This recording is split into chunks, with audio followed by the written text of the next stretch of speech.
शिक्षण संस्था ऐतवडे खुर्द तालुका वाळवा जिल्हा सांगली संचलित माध्यमिक विद्यालय तळगाव तालुका राजापूर जिल्हा रत्नागिरी। मी सहाय्यक शिक्षक श्री पाटील DR, विषय मराठी, कवितेचे रसग्रहण।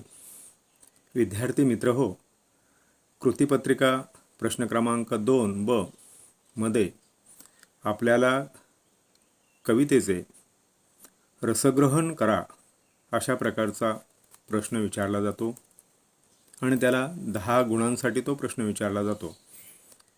आता आपण रसग्रहण म्हणजे काय या संदर्भात माहिती पाहणार आहोत। कवितेचा सर्व बाजूनी पूर्वांगाने आस्वाद घेणे म्हणजेच कवितेचे रसग्रहण होय। कवितेचा छंद, प्रकार, भाषिक वैशिष्ट्ये, शब्दकळा, आशयाची मांडणी, सहजता, आवाहकता या घटकांची विस्ताराने मांडणी करणे रसग्रहणात आवश्यक असते। कवितेतील प्रतीके व प्रतिमा उलगडून दाखवणे, त्यातील भावसौंदर्य, अर्थसौंदर्य समजावून सांगणे हे रसग्रहणात महत्त्वाचे असते। कवितेतून मिळणारी शिकवण, संदेश किंवा मौलिक विचार नेमकेपणाने सांगणेही त्यामध्ये आवश्यक असते। कवितेतून होणारी रसांची निष्पत्ती व त्यांचे ग्रहण म्हणजे आस्वाद करणे म्हणजेच कवितेचे सर्वांगाने रसग्रहण होय।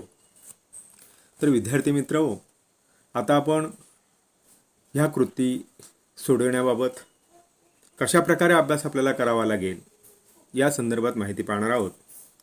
तर कवितेचे नाव, संदर्भ, प्रस्तावना, वाङ्मय प्रकार या रसग्रहणातील मुद्द्यांसाठी पाठ्यपुस्तकातील कवितेच्या सुरुवातीला दिलेल्या परिचयात्मक मजकूर आपण बारकाईने वाचणे आवश्यक आहे।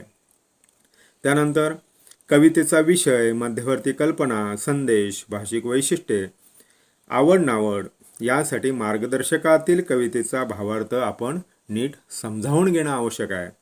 त्यानंतर कवितेतील आवडणाऱ्या ओळी, यासाठी तुम्हाला आवडलेली कवितेची जी ओळ आहे ती आपण पाठ करून घेणं आवश्यक आहे। आता या संदर्भात आपण उदाहरणादाखल इयत्ता 9वी संतवाणी जैसा वृक्ष नेणे या कवितेचं आपण रसग्रहण करणार आहोत। तुमच्या समोर दिलेले जे प्रश्न आहेत, जे रसग्रहणात्मक प्रश्न आहेत, त्या प्रश्नांचा आपण आधार घेऊन प्रस्तुत अभंगाचे, प्रस्तुत कवितेचे रसग्रहण करणार आहोत। आता पहिला जो मुद्दा आहे तो कवी, कवयित्री आणि संदर्भ। आता जैसा वृक्ष नेणे ही संतवाणी जी आहे ती कवी संत नामदेव हे वारकरी संप्रदायातील एक संत कवी आहेत।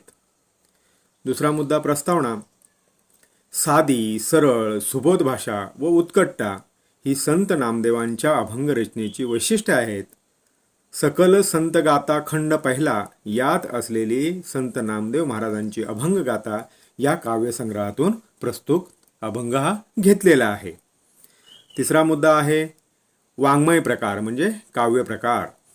आता अभंग या प्राचीन छंदात ही कविता आहे। त्यानंतर कवितेचा विषय, या कवितेत संत सज्जनांची माहिती सांगितलेली आहे, म्हणजे सज्जनांची कोणती कर्तव्य आहेत, सज्जनाचे गुण कोणते आहेत या संदर्भाचा विषय या कवितेमध्ये नामदेवांनी मांडलेला आहे। आता ह्या कवितेमध्ये आपल्याला कोणती ओळ आवडली तो 5वा मुद्दा आहे। निंदा स्तुती सम मानिती जे संत, पूर्ण धैर्यवंत साधू ऐसे ही आपली आवडती ओळ आहे, म्हणजे पाठांतर केलेली ओळ आहे। 6वा मुद्दा आहे कवितेची मध्यवर्ती कल्पना। संत सज्जन लोक हे झाडाप्रमाणे असतात। झाडाची पूजा केली किंवा त्याला तोडले तरी झाडाला मान अपमान वाटत नाही। या झाडांप्रमाणे सज्जनांची वागणूक असते। त्यांची निंदा करा किंवा स्तुती करा, त्यांना समान वाटत असतं। अशा संतांची गाठ पडणे म्हणजेच जीवाशिवाची म्हणजेच साक्षात परमेश्वराची भेट होणं हे आहे। ह्या कवितेतून संत नामदेवांनी कोणता संदेश दिलेला आहे हा 7व्या मुद्द्यामध्ये आपल्याला स्पष्ट करावा लागेल। कवितेतून मिळणारा संदेश, संतांचे वर्तन जसे मानापमान व निंदास्तुती यांच्या पलीकडचे असते तशी आपली वागणूक आपण ठेवणं आवश्यक आहे. स्थिर बुद्धीने वागावे हा संदेश या अभंगातून संत नामदेवांनी दिलेला आहे. 8वा मुद्दा आहे, आता ही कविता आवडण्याची कारणे किंवा न आवडण्याची कारणे कोणती ती आपण स्पष्ट करणं गरजेचं आहे. जीवन जगताना आपण स्थिरचित्त कसे असावे हे या कवितेमध्ये झाडाच्या प्रतीकातून शिकवले आहे. संतांची थोरवी सांगणारी व जीवन मूल्यांची शिकवण देणारी ही अभंग रचना असल्यामुळे ती आपणाला खूप आवडली किंवा ती मला खूप आवडली अशा प्रकारचा आपण त्या ठिकाणी संदेश देऊ शकतो. त्यानंतर शेवटचा मुद्दा जो आहे तो कवितेची भाषिक वैशिष्ट्ये. आता कवितेची भाषिक वैशिष्ट्ये कोणती आहेत ते आपल्याला शेवटच्या म्हणजे 9व्या मुद्द्यामध्ये आपल्याला मांडावे लागतील. सर्वसामान्य माणसांना कळेल असा अभंग हा लोकछंद या रचनेत वापरला गेलाय.